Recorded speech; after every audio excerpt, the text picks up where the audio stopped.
So David Ignatius, you look at all the newspapers, New York Times, Russian shells blankets Ukrainian capital and port city. The Wall Street Journal talks about Russia pressing a grinding attack. Again, more death and more destruction here. The worst of it is Mariupol. And then, of course, here, Ukraine refuses to surrender Mariupol. Their response reminds me of the general in World War II, whose one-word answer to surrendering to the Germans was nuts.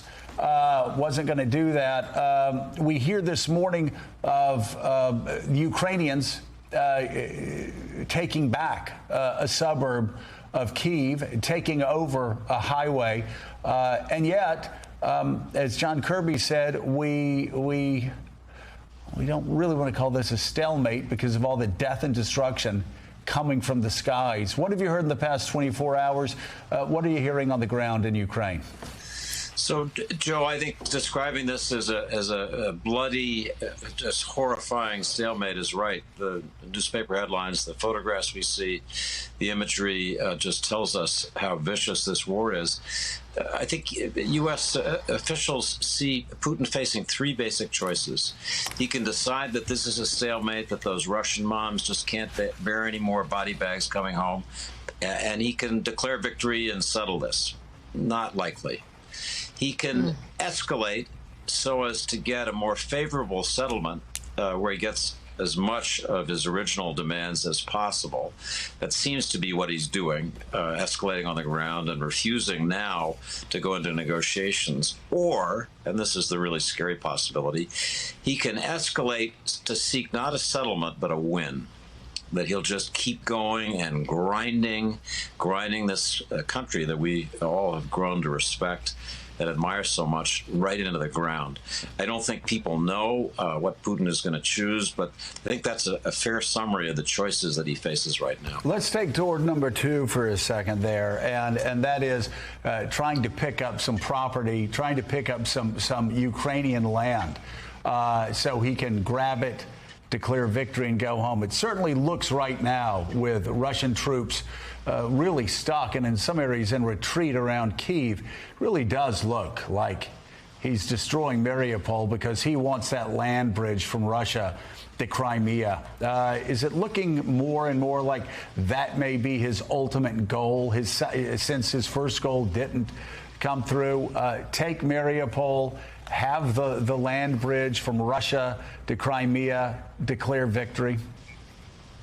It does look like an attractive midterm option for him. He consolidates the ground that he holds and wants to hold in the future, and he doesn't leave. I'm told by Ukrainian sources that in the negotiations that they've been having with the Russians, the Russians keep insisting that their forces will stay in place. There's no talk about the specific details of withdrawal. So they're there in that land bridge controlling the southern arc. They're there perhaps at the doorstep of Kyiv and remaining. And so that's a very unattractive picture, obviously, for the Ukrainians to see their country carved in pieces while they negotiate some kind of a settlement. And people will accuse President Zelensky of a settlement that amounts to capitulation. He's under a lot of political pressure at home not to settle. So that's part of why this stalemate is, we're applauding the bravery of the Ukrainian forces, but the stalemate as it now stands is not a good one. Certainly not a good one, especially Mariupol in the southern part of the country, Mika. That said, the Ukrainians have to ask, why would we allow Russian troops to stay here when we're killing them all around Kyiv? And actually, you have counteroffensives that, according to Richard Engel and reports out of Ukraine right now, are actually pushing the Russians back. They are regaining towns. They are regaining roads. It's a laughable position for the Russians to take. Yeah. At the same time, the Ukrainian president, Ian, says that we are on the brink of survival. They're hurting. And as this drags on, we look this week to the president going to meet with NATO leaders in Brussels this week. What do you think so far of what you've heard? But more, what are the options for NATO from your point of view? Well, thanks, Mika. Thanks, Joe. You know, the president's visit to Brussels this week is a big one. He's going to be meeting with the G7 leaders. He's going to be meeting with the European Council, all the leaders of the EU. He's going to be leading with his counterparts from the NATO alliance. So he's going to be in a position where, together with those leaders, they're going to be able to marshal the full spectrum of political, economic, and military capacity the Western community of democracies can bring on behalf of Ukraine. This has to be a gathering that does more than just have rhetoric and messaging. Certainly have to be strong messages of determination to protect NATO's borders, to do more for Ukraine. But that rhetoric has to be backed by action. Otherwise, it won't resonate with effectiveness to where it needs to resonate most, which is in Putin's mind. So something tangible. Something tangible has to be done. And there's a spectrum of things that NATO can do. I mean, first and foremost, NATO should get back in the game of providing military assistance to Ukraine. It had a relationship with Ukraine where it was providing military assistance before the invasion. That, through NATO, has stopped. You're saying NATO as the organization, as an organization. Not as individual countries that make up NATO. Exactly, exactly. And by standing out of that, it's communicating a certain amount of hesitation. And that actually bolsters Putin's confidence. The alliance could also and should consider a no-fly zone. I think it should actually go further and be part of an international force that creates a humanitarian no-conflict zone in the uncontested areas of Western Ukraine. It could do that in a way that would mitigate the risk of escalation. It would create a safe haven for the millions of Ukrainian refugees and displaced persons. I mean, 10 million people have been displaced in Ukraine, 25% of its population. They need a safe haven, not beyond their borders, but on their own territory. It would help ensure the territorial perpetuation of the Ukrainian state. That's absolutely essential. It would enable Ukrainian forces to concentrate more effectively against the Russians. And above all, it would be a tangible demonstration of NATO resolve through decisive action, which is the only language Putin understands. Really? And so, picking up on that point, David Ignatius, what signals from NATO, from the world, from the West, do you believe Putin is watching right now? In other words, he thought he was going to roll into Ukraine and come back with a pretty easy victory. He watched the West and President Biden rally, crippling sanctions, everything that's being done in terms of putting weaponry in the hands of the Ukrainians. But as he pushes further, as he talks loosely about nuclear weapons, what do you think he'll be watching that may force him to stand down at some point?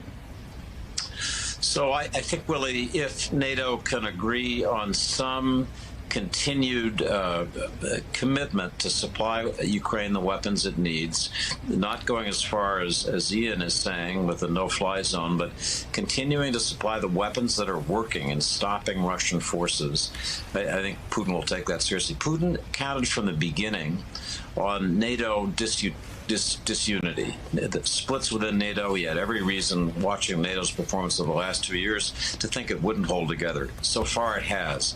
If Biden can sustain that and get a NATO commitment to keep providing the weapons, keep standing by the economic sanctions that are producing this bloody stalemate, I think that will say to Putin, you're forced to continue this course, and this course is not an attractive one for Russia. Russia loses every week that this goes further. That's why there's a danger of escalation, because just staying where Putin is not attractive for him. It's more deaths, more difficulty for the Russian economy.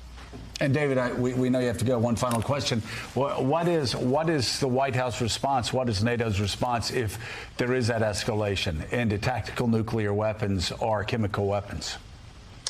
So obviously, Joe, sources in the White House and the Pentagon just don't want to talk in specific terms about how they would respond, but they're thinking a lot about this issue. They're thinking about how to deter it. I think signals are being sent privately. I think they're trying to seek a language for communicating that would be an absolutely unacceptable breach. I would note one thing, Joe.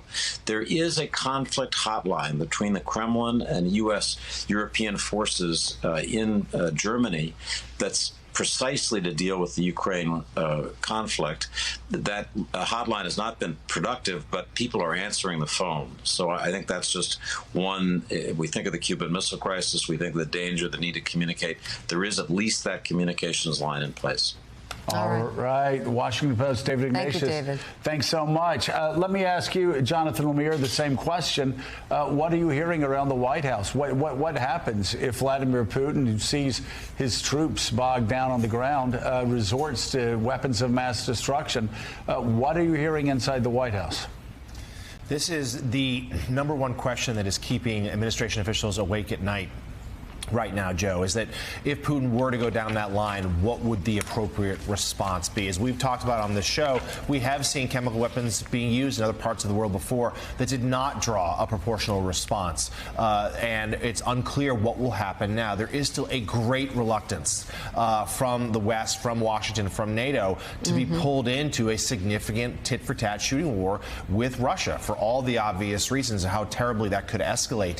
So they're still figuring this out. Their focus right now is to deter Putin, to try to tell him this is unacceptable, to try to say this is a line that can't be crossed. But as we heard from Pentagon Press Secretary John Kirby earlier, they don't want to make a specific red lines known because they're afraid of what Putin could do and what response that could then trigger. But certainly it is going to be a topic of conversation this week for the president's trip to Europe to try to come up with a consensus among NATO allies how to respond to this. And as much as this is a trip about messaging and about for showcasing that unified front, with time in Brussels and then secondarily his trip to Poland, the president needs to make sure that everyone's on the same page in case Putin does take this war to a dangerous new phase.